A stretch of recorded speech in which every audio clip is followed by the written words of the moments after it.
Hello everyone and welcome back to the Gremlin's Paradise. My name is Gizmo and today we're going to talk about KSP again, Kerbal Space Program. And in my previous video I showed you guys how you can make the version 1.0.4 that is there is only an official 32-bit version into a 64-bit version. The only problem with it is not all mods is compatible for 64-bit. So if you're playing with a certain kind of mod setup that is not compatible for 64-bit, then I have news for you. You are stuck with a 32-bit version, but you probably already know that. And you're crashing every damn time.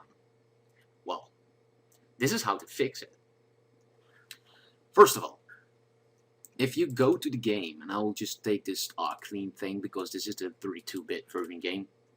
I have here a shortcut. Well, if I go to properties, and first of all, make a shortcut first. Otherwise, it doesn't work because if I go to properties on the normal KSP logo, and then I go to the shortcut properties, you will see it's completely different.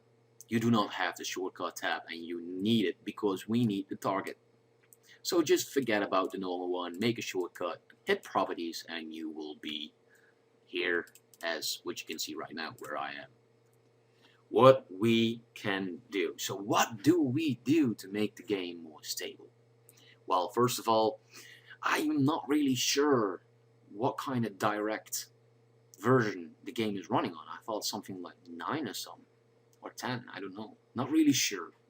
So that I'm not really sure, I'm not going to say anything about that. But what I do know is, if you run it in DirectX 11, you can save up to 40% of your RAM, and I'm not kidding. There are many topics talking about that. It's just, if you want to have proof, let's give you some proof. Now, that's KSP, and run in DirectX 11. Now, we have here the forced DirectX 11 40% memory reduction. There's a whole topic about it, and people talking about it, and placing some things in there, and yeah, I'm not really sure why they do this, but I would say read it up, find it out, and it's believe me, it's worthwhile taking a look at it. But what they actually do is, first of all, space, because you need to have a little space between this here. We say minus, and we say force. So we force the game to run in a different direct version. Direct is always directed with D3. Oh, 3. So D3 always means direct. Now we want to have the version, and that is D again, 11. So now we have minus force minus D3 D11, and this will force your game into a DirectX 11 version, making indeed that up to 40% of memory reduction. What just this alone, if your game is crashing constantly right now, this alone, just this little, just this, can make sure that the game is not crashing anymore and that the game is running smoother. So this is one thing you can do. You can change the numbers 11 to 10 to 9 to 8 to 6. I don't know how low you can go, but you can change that number and the game will force it to run it in that version. Now, this is just up to 40%, and again, depending on what mods you have installed, this will and will not work. So if it's just the default game, plain and default, this will and can save up to 40% of memory RAM uses. But of course, you have a lot of mods installed, and otherwise your game is not crashing because the default game ain't crashing. But as soon as you install mods, problems come. So this can help to make your game more stable. There is another way to make your game more stable and even save up to 60% of your RAM. And that is OpenGL. So if I would type in OpenGL, this will make my game even more stable. The only downside to it is You can set your game in the highest graphics where you want. The graphics itself, when you are standing still, they're looking beautiful. But as soon as you launch your vehicle, you will see that the lines everywhere are not really, they're not smooth edges anymore. They start to shift, they sink, and they start to desync, they start getting laggy, buggy. But if you do not mind that, OpenGL is the perfect way for you to run the game in 32-bit and not crash. At least, not crash, depending on what kind of mods you use. I have to say that some mods, they have, for example, Real Solar System, 132 megabytes, 1000 megabytes. And it's an impact on your RAM. If I would open the game right now in OpenGL, I probably only, while loading the game, I would only use 1200 megabytes. But as soon as I install Real Solar System, and for example, I only install the Real Solar System, the medium package, I immediately boost my game up to 2.2, 2.4 megabytes. And this is just when I'm loading the game, so I'm not even playing it. And 2.4 is 400 megabytes under the maximum your game can have. So only installing Real Solar System will be capable of crashing your game at some point. If you're clicking too fast, if you go back from the hangar to the launch pad, back to the hangar, things like that, it can crash your game. But that's not the real problem. The real problem sometimes lays in those small mods, because they're just small, but the textures, the details they have made, the shiny things, the metallic glance that you have on it, the shine from the sun and things like that, they're so in depth and so in detail that it is very hard for your processor, for your graphic card to render that. And again, this game, 32-bit, 2800 is around the max. If you go to 3000 megabytes, I can guarantee you your game will crash. So this will help it a little bit. But those little mods that are just not weighing that much can be so in detail that will crash your game. So my advice, even if you would not use anything like this and you just leave it blank, my advice, always first install active aggressive texture management. Always install aggressive, not basic, because why do you want to have basic if you can even go aggressive? That's one. 2 is install mods one by one, and as soon as you install the mod, play the game for half an hour. Build some huge spacecraft. I'm not talking about building a little spacecraft with just 2 stages and poof, and there we go, and yay, it's not crashing. Because of course it's not crashing. It doesn't have to render that much. But build a huge aircraft with 5 or 6 stages, maybe more, and dozens of rockets that you have to decouple every time, because that is an impact on your game, and that is the moment when you load it up into the launchpad, your game will crash. So play it for a moment, build that huge spacecraft, and save it. So you can test it every time you install a new bot. You take that same aircraft and you launch it again and see what happens. And then when your game crashes, you know exactly which mod it is. This is the last mod I installed. This one is crashing, and you know that one is crashing because you tested all the other mods for at least half an hour.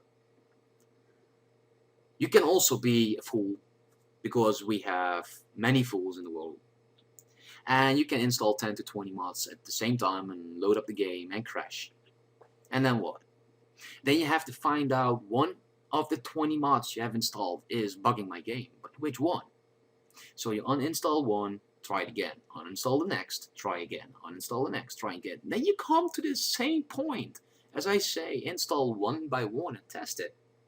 So don't be a fool, because it's just going to take you a lot more time. And as I said, I've been testing it for more than 2 weeks, installed it for more than 200 times, I think close to 200. Some could be a little less, could be a little more. But I have been just like testing this game so much because I love it, but I couldn't play it. And I was testing all possibilities in 32-bit and 64-bit full versions. And I really gotta say I like the 64-bit more because I can use all my capacity of my RAM. Therefore, you have to look at my other video I made. Link you will see in the screen somewhere here, and in the description below. But just don't be a fool. Install it one by one and then test the game and test it firmly. Just don't build one spacecraft and then go and then, oh, it's working. Because you install the next mod and then it crashes and you think, this mod is definitely gonna crash my game, and then you uninstall it, never to be used again. And then maybe, I don't know, a year later you find out that was not the mod that was crashing your game. So install and firmly test it, and not just 2 minutes, because your game is not going to crash in 2 minutes. It's going to crash eventually when you do a lot of stuff and build huge aircrafts. So forcing it with DirectX 11 or OpenGL will save up your memory already so much. If it also works on the 64-bit full version, what I explained on my other video, I don't know. I didn't test that yet. Tried to test that, but I didn't saw that many of difference. So I would say just use this for a 32-bit version. If it actually works on a 64-bit version, as I said, I didn't test it yet, but if you did, please leave a comment below so we all know. It's always better to know than not know. We all want to play this game, we all want to have fun, and a game that is crashing every half an hour is not fun. And if you're making a whole trip to Eve or to Jewel and you're just like playing for an hour and you're just going through the atmosphere and you're going down and you deploy your chutes, you deploy your gear, and just before you land and then you crash. So annoying. So annoying. And yeah, well, these two options can help you not crash that fast. But again, it depends on what mods you install. I hope I don't have to explain that again. So I hope you guys had some good information about this video. And I hope your game crashes less. If this is it's still my opinion, but the mods you use in 32-bit, for example, you cannot use real overhaul anymore if you use a 64-bit. So that also means you cannot use real fuel and real plume. Yeah, well, you can use real plume, but you cannot use real fuel and real chutes. Well, yeah. I mean, why wouldn't be the default parachutes be not good enough? Just download another mod so you get some extra parachutes, some different parachutes. Do you really need the real chute mod? Do you really need real overhaul? That's the question. Just figure that one out and then see if you want to go 32 or 64-bit. Because if you want to, if you have just like, okay, these mods are great, but if I can have my environment looking realistic, having clouds, having thunder, having storms, having wind, having auroras on all planets, and the moon that gives a dust shine and reflects the sun, and things like that, what I showed in my previous video. If you want to have that, rather than what you have right now, go to 64-bit. Fool your game to be a 64-bit.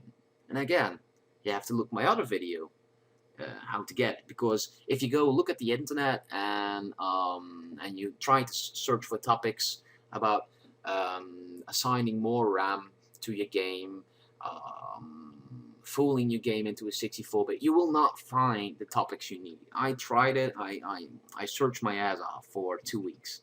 I couldn't find it, and eventually I found it myself. But it works. It works very well. And I'm not just explaining it in my other video. I'm letting you guys see how it looks. I take off with the craft. I go through the clouds, and you can see it's not going frame by frame, but it's just going smooth.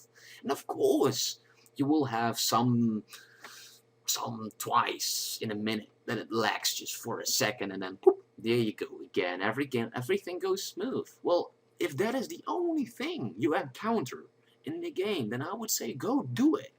Because right now, if you have 32-bit and you use real solar system and then astronomer cloud pack with the environment enchantment spec, you will crash on 32-bit because that is just too much rendering.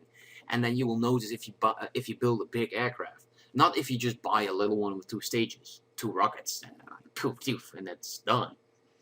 You will go through the clouds at ease. No laggy, no anything. You just like poof, you go, no problems at all. But as soon as you build a big aircraft with hundreds of stages, you reach a point that you hit those clouds with your nose, and then you're just waiting 10 minutes to go through the first layer of clouds, what normally takes 3 seconds if you go with a good amount of speed, because I mean you have to wait frame by frame by frame, and it's just annoying on a 32-bit. So OpenGL and DirectX 11 can help you forcing the game into a better way of playing. OpenGL will make it stable, but less nice, less visual, less nice. DirectX 11 will give you the least amount of memory reduction, so it goes only up to 40%, and again, depending on what mods you use. But eventually you come to a point again when you install more. I thought I had installed 25 mods, 30 mods, something like that, and it crashes. And I couldn't figure out which one it was. So eventually you run into problems. So if you like the game as it is, default, leave it on 32-bit, it's good enough. You can even do DirectX 11 to make it even better. The view will not change in DirectX 11. It only happens in OpenGL. If you like the game default. If you like the game default with just some extra mods, just some small mods with not that high of a texture thingy in it, you can also run it on 32-bit, no problem whatsoever. You can even run it with 32-bit and then have the environment mod on it, with clouds and everything. You can even run that with no problem. The only problem with the environment is when you build a big rocket, it's going to be a hazard to go through the clouds because it's just going to wait you frame by frame. And every mod you install need to be running and rendered at that same point. So the more you install, the laggier it gets. And when you install too many, it starts to crash. And that's why a lot of people cannot play KSP as they want, because they install a lot of things like they don't need. For example, chatter. It's very nice to have that beep and then blah blah blah blah blah blah blah blah every few seconds, because then you have a feeling that you are in contact with, in communication with the Kerbal planet, while you're in like an empty void of space. Indeed, it gives you that extra dynamic. But if it crashes your game, and if you have to pick the mods you really want to play the game with as much as fun you have, chatter, at the other hand, it's not that big of a mod and it will not crash your game. It's just an example. It's just an extra mod again that needs to load, so it will make it slower eventually. So pick your mods wisely. This is an option which you can do. Again, you can do it by force. Always start with force, because force is the command that you need to use to force the game into a different mode. D3 is always direct. And then you have D9, D10, D11. Oh, 11. That is just what you want to choose. It's all upon your decision. The DirectX 11 is better, and then OpenGL is even better, but as I said before, it will make a texture not look that great.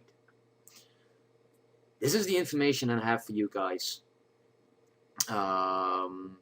I can actually tell you something a little bit more, because you have also the active texture management. I said always install aggressive, because it does more for you. It does more compressions into, I thought it was DXT or DTX 5. I thought DX2, 1 and 5 files, images. So this is first what you want to install. Then you have to install every mod you want to have installed, and then yet again install one by one by one by one by one. Test it, and if it's working right, and you have the combination of the mods you want to use, then what you can do is this: go to the internet and download the KSP DDS texture converter. So you have the DDS texture converter. Just read up on this, what it does. But what it does, same thing as the texture active texture management. It does exactly the same, because it it converts the files of your game into a DXT 1 and 5 image. But active just DSS KSP DSS converter. Aggressive texture management will only do the mods you have installed into the game data folder. But all this and all this data, everything in here will still be the same as it is. It will not. It will be untouched. What DSS texture converter does, it converts all of this into DXT 1 and 5 images. So not just the game data, everything. And why I say install first this, then the mods, and then the DSS texture converter, because the DSS texture converter will convert everything, inclusive the game data, inclusive texture management. And I know you already compressed these mods, but this will double compress it. So eventually it will make it more stable again and load the game up faster. The first time you install active texture management active texture management, it can, depending on the mods, take you up to an hour to load up the game the first time. Just leave it be. It will crash a few times, open up again, and if it crashes again, just be stubborn and open up again. Eventually you come through, and then the next time you load up the game, it just takes you 2 minutes, not even. But if you just have, like me, just only disinstall these mods right here, it takes you, depending on your system, depending on your CPU of course, it takes you around 5 to 15 minutes. First time loading up. Second time just 1 to 2 minutes. So this is how you do that. First active texture management, then the mods, then the DSS texture converter. You have also the DSS texture loader, and you need to have that one too. So you have the converter, you install it, you convert all the things, blah blah blah blah blah. Then you download this one. Now I have already downloaded so many times, but I'm doing it again. This is something you do not place inside here, so you do not place in the game data, but you just place it here. I cannot do that because I'm running Windows 10, and Windows 10 is using .NET Frameworks 4.5. And of course 4.5 should have all previous versions installed. It's what it says. Well, fuck that. It's not. Because when you try to install texture converter, it will ask you, well, this program needs .NET Framework.NET 3.5 and 2.0 installed. Do you want to install these features? And then you click yes. And then it searches for those two programs or files, or how you want to call it. And then you get an error. It cannot be installed. And you copy the error, you search on the internet, and I couldn't find anything on the internet that represents the error I had. So I would say thank you Windows for creating this so many operating system that is just completely fucked up. And because I installed Windows 10, you get a free update. If you have a license for your Windows and you did not correct it, you fully update it, you get a pop-up window that you can go to Windows 10. So I done that. But then you get only an update, so a layout update to Windows 10, but you're still running Windows 8.1. So I choose to have a clean boot installation of Windows 10 with my serial key. So what I did is I done the update, and then you can do a clean boot. And because of your license, it will automatically activate Windows. So Windows get automatically activated, and then you have the complete version of Windows 10. I never should have done that, because I run into the problem that I saw later on, that you have only 1 month to downgrade back to your previous version. And I was past that 1 month, and I found out that I needed that .framework 3.5, and I couldn't downgrade anymore. But I needed Windows 7 to get the 3.5 working. Problem is, I tried to install Windows 7, and it was not taking my license anymore. So you call Windows, and what they say is just buy a new Windows. Yeah, I just, spent 400 bucks buying myself a Windows license. They update my computer wrong, and now I have to buy a new license because they fuck up. So thank you, Windows, and I'm now stuck with Windows 10. I can actually put a Windows 7 cracked version on my computer, no problem. But that's a whole hassle again to do that again. Reinstalling your computer, and it works. I can put a cracked version on it, not a problem at all. But it just takes a lot of time. It takes at least 20 to 30 minutes to install the software, and then you have 200 so many updates that takes almost a whole night. So before I'm actually done, and I'm working 2 days on my computer to get back where I want, and if something goes wrong into those installation, or the file I downloaded is corrupted or anything like that, I can start over again. So I had installed my computer like I don't know how many times, and I'm just like getting annoyed about it. So I'm just now stuck on Windows 10. So yeah, fuck that, I would say. Oh, sorry, beep that. And yeah. But yeah, that has nothing to do with KSP. Just an advice from me: don't go Windows 10. Do not upgrade. If they say that free upgrade, do not do it. Please don't do it, because you're still running Windows 8, just a Windows 10 layout, which is nothing better. And if you really do the clean boot installation, what I said, and you're passing that 1 month, and you run into trouble because you're like me, video editing and things like that, I need .NET Frameworks 3.5 very badly. I need it. But Windows 10 doesn't allow it. So Windows fucked me over, and I think a lot of us, because a lot of topics that I saw on Windows forums were angry people, and I was one of them. I mean, I made a topic, and I think it was something like maybe 10,000 words, letters, something like that. You don't know how many times I say the F word. But only the last sentence where I say F you Windows directly to them, that is the only thing they deleted from the topic, and the rest they accepted. So what was a laugh for me, that when I said it directly to them, it was not good enough. But as soon as all the other F words were granted, were approved. So Windows, you're just, I laugh at you. Just let's say that. But this is a way for you, if you cannot go 64-bit and you really do want to stick to the mods you have right now, and you really want to stick to the 32-bit.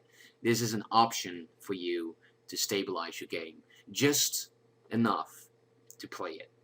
And there are no more options than this. So the DDS loader and texture converter and the active texture management, plus the shortcut with the Force, DirectX and OpenGL, are the only things you can do to make a game run smoother.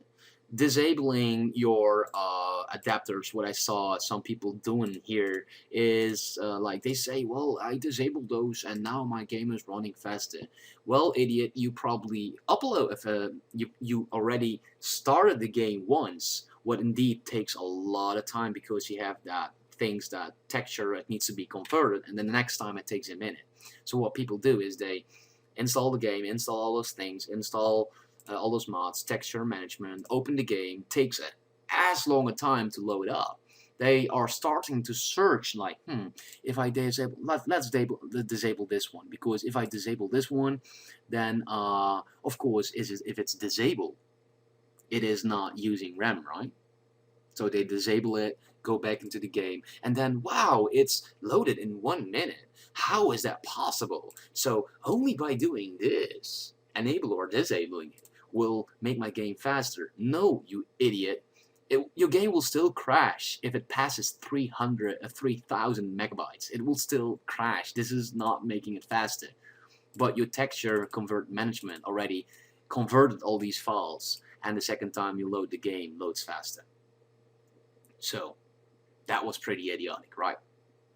This is the only thing you can do to speed up your game. Not really speed up, but make sure that you use the least amount of memory so you can enjoy KSP with the mods you have right now. I hope this information helped you. That's why, of course, I made this video. And if it helped you, please thumb up and subscribe. More videos will pop up. I will have more handy tricks later on when I find them out. And we're gonna have some great time playing Kerbal Space Program. So I would say thumb up, rate, and subscribe, and have a lot of fun playing this game, because I do. Peace out.